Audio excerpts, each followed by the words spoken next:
আসসালামু আলাইকুম রহমতুল্লাহ।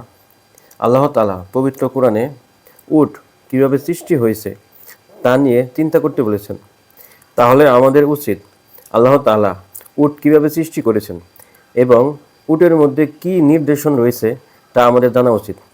চলুন এই ছোটো একটা ভিডিওতে দেখে আসি উট সম্পর্কে বৈজ্ঞানিক কিছু গবেষণা এবং বিস্ময়কর কিছু তথ্য। আল্লাহ বলে আফালা ইয়ানজুরুনা ইলাল ইবিলি কাইফা খুলিকাত, ওরা কি উটের দিকে তাকায় না? উটের কথা আল্লাহ কেন বললেন? উট হচ্ছে এমন আজীব একটা প্রাণী যেটা প্রাণী বিজ্ঞানীদেরকে হয়রান করে দিয়েছে। উটের যে ফিচার আল্লাহ তাআলা দিয়েছেন, মক্কার লোকেরা উটের গোশত খাইতো, উটের দুধ খাইতো, উটের চামড়া দিয়ে দামি লেদার তারা বানাতো, উটের উপর মাল নিয়ে বোঝাই করে এক প্রান্ত থেকে আরেক প্রান্তে পাড়ি দিত। এবং উট হচ্ছে এমন প্রাণী যেটা একসাথে 1 মাস না খেয়ে বেঁচে থাকতে পারে। 1 মাস পানিও খাওয়া লাগবে না, খাবারও খাওয়া লাগবে না। এট এ টাইমে একটা উট, প্রাপ্তবয়স্ক একটা উট একসাথে 200 লিটার পানি খেয়ে ফেলতে পারে। এবং উটের পেটের ভিতরে একটা স্পেশাল ওয়াটার চেম্বার আছে, ওই চেম্বারে রেখে দেয়, খেয়ে ওইটারে পাঠায় দেয় না ওদের কিডনিতে। 200 লিটার পানি একবারে খেয়ে স্পেশাল চেম্বারে রেখে দেয়, যখন লাগবে ওইখান থেকে নিয়ে নিয়ে বেঁচে থাকে। 1 মাস না খেয়ে বেঁচে থাকে কি করে? উটের পিঠে দেখবেন একটা কুজ আছে, এই পুরো কুজটা হচ্ছে চর্বির আধার। ওটের যখন খাবার থাকে না মরুভূমিতে, মাসের পর মাস যখন চলে, ওই চর্বি থেকে এনার্জি নিয়ে সে মরুভূমিতে চলে। আমাদের চোখের মধ্যে যেমনি একটা পাপড়ি, এরকম এক পাপড়ি দিয়ে উটকে আল্লাহ বানায় নাই, ডবল লেয়ারের পাপড়ি দিয়েছে। কারণ মরুভূমির মধ্যে চলতে পথে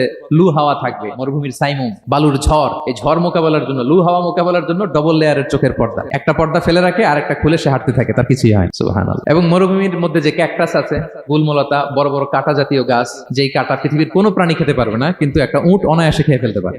উটের জিহ্বাকে এবং পাকস্থলীকে আল্লাহ এমন স্পেশালি মেড করেছেন, যত কাঁটা দিবেন খেয়ে সাবার, ওর কিছুই হয় না। আরে উটকে নিয়ে গবেষণা করলেই তো উটের মালিককে খুঁজে পায় তারা। আল্লাহু আকবার।